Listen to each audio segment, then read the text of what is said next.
Bonjour tout le monde, c'est Selma, je suis ravie de vous retrouver aujourd'hui pour ce nouveau tuto mini-album. Cette vidéo est particulière pour moi car il s'agit de la 100e sur cette chaîne et je vous réserve donc une petite surprise à la fin du tuto. Aujourd'hui, je vous propose de scraper ce que j'ai nommé il y a quelque temps les mini express. Alors vous savez, ce sont des mini-albums qui sont facilement réalisables, ils sont rapides à faire et dans celui-ci, vous allez vraiment pouvoir mettre beaucoup de photos. Comme d'habitude, je vous ai donné en légende les dimensions pour découper vos papiers basil et maintenant je réalise les pliages. Une première fois dans la longueur et une seconde fois dans la largeur. Ce mini-album est réalisé de 3 grandes pochettes qui sont pliées en deux, ce qui donne ainsi des pages. Dans la première pochette, après avoir réalisé mon pli au centre, je fais un autre pli à 1 cm donc du premier pour faire une épaisseur de charnière. Et vous avez ainsi un côté plus grand que l'autre. Je prends ma deuxième pochette, je fais la même chose mais cette fois le repère est à 1,5 cm. Là aussi, j'ai une épaisseur de charnière et donc je glisserai cette double page de pochette à l'intérieur de la première. Voici comment vont s'imbriquer toutes les pochettes du mini. Maintenant que tous les pliages sont réalisés, je vais pouvoir fermer les pochettes de chaque côté en mettant du double face. Il est important de ne pas mettre de double face dans la charnière des pliages car sinon ça se ferme et ça s'ouvre mal. Je retire volontairement les plastiques un à un et les colle un à un pour éviter les mauvaises surprises. Place au scrap maintenant. Alors j'ai découpé mon papier imprimé qui va décorer une de mes pages, donc un dessus de pochette, et je réalise maintenant la mise en page avec tous mes éléments. J'ai décidé de scraper au centre de ma page et de jouer sur la superposition.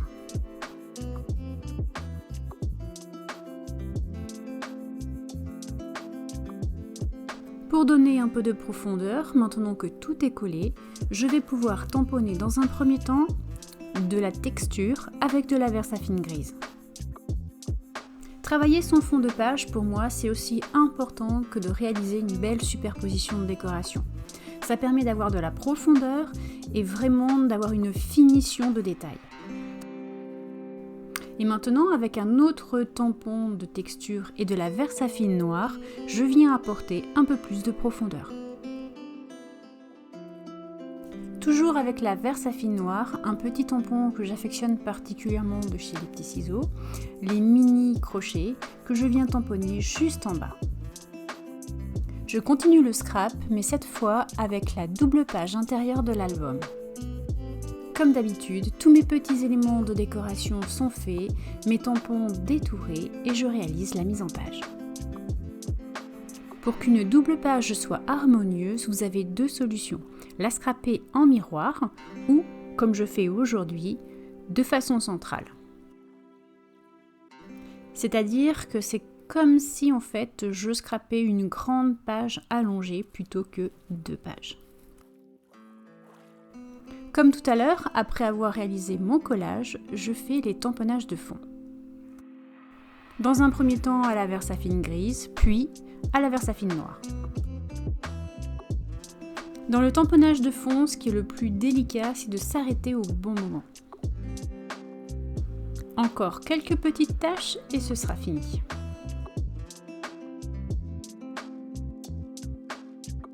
Je passe maintenant à la deuxième page. Comme tout à l'heure, je réalise ma mise en page, mais cette fois, elle est un peu plus épurée. Pour créer l'harmonie dans cette double page, j'ai choisi de garder en élément de décoration les petites feuilles. Encore un petit détail et c'est terminé. Je chipote un peu sur la position, mais c'est important que tout soit bien à sa place. Passons à la structure maintenant. Comme d'habitude, j'utilise du carton de 2 mm et je vous ai donné en légende les dimensions. Cette fois, je n'utilise pas du Skivertex mais du Rollon pour ma couverture. Et comme d'habitude, je vous ai donné en légende les repères pour tracer et positionner vos cartons.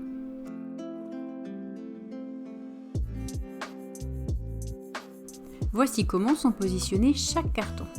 Et maintenant, j'en colle. Alors comme d'habitude, j'en colle le carton, je viens me positionner sur mes repères et je maroufle. Je procède de la même façon pour les autres morceaux, c'est-à-dire le morceau de la charnière que j'en colle, mais cette fois, je viens positionner mon réglé pour être certaine que tout soit bien droit. Il faut savoir que le Rollon n'aime pas du tout la colle. Alors je m'explique, c'est qu'en fait, les 3/4 des colles laissent des traces sur le Rollon. Donc il faut vraiment travailler proprement. Habituellement, si vous me suivez sur cette chaîne, vous savez que je ne recouvre pas les tranches de mes mini. Mais là, comme j'utilise du Rollon, c'est-à-dire une matière un peu plus tissu que papier, je décide de couvrir et je plie mes ongles à plat avant de les coller. Il est important de bien encoller la tranche du carton avant de venir remborder pour éviter l'effet bulle.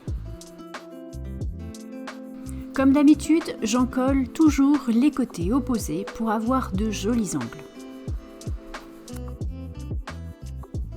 Je vous ai parlé tout à l'heure d'une petite surprise et donc je souhaite faire gagner le kit de cet album, c'est-à-dire les papiers et les embellissements pour réaliser ce mini. Vous avez envie de gagner ce kit? Alors c'est très simple. Il vous suffit de me laisser un commentaire sur l'un de mes réseaux sociaux. Ça peut être sur YouTube à la suite de cette vidéo, ça peut être sur Facebook, sur ma page Selma, ça peut être sur mon blog Selma Scrap, en MP, comme vous voulez, mais laissez-moi un message. Il est temps maintenant de passer au collage de la charnière intérieure. Alors comme d'habitude, je vous ai donné les dimensions en légende et je colle étape après étape ma charnière. Cette fois, je me suis fait un repère à 2 cm pour pouvoir commencer le collage de la charnière. Prenez votre temps, encollez bien les creux de la charnière et marouflez bien. Passons maintenant à la décoration de la couverture. Je commence par superposer 2 rubans que je colle avec du double face. J'ai un ruban organza de 3 cm et un ruban satiné qui fait un peu moins d'1 cm.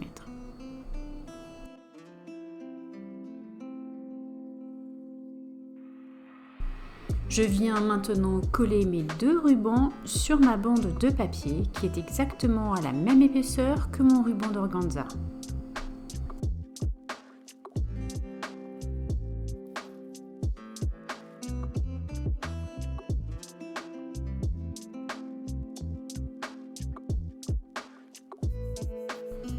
Et je vais pouvoir maintenant le coller sur la couverture.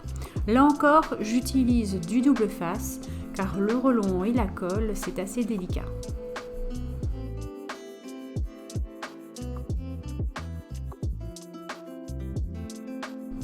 Je remborde mes morceaux de ruban que je colle avec du double face.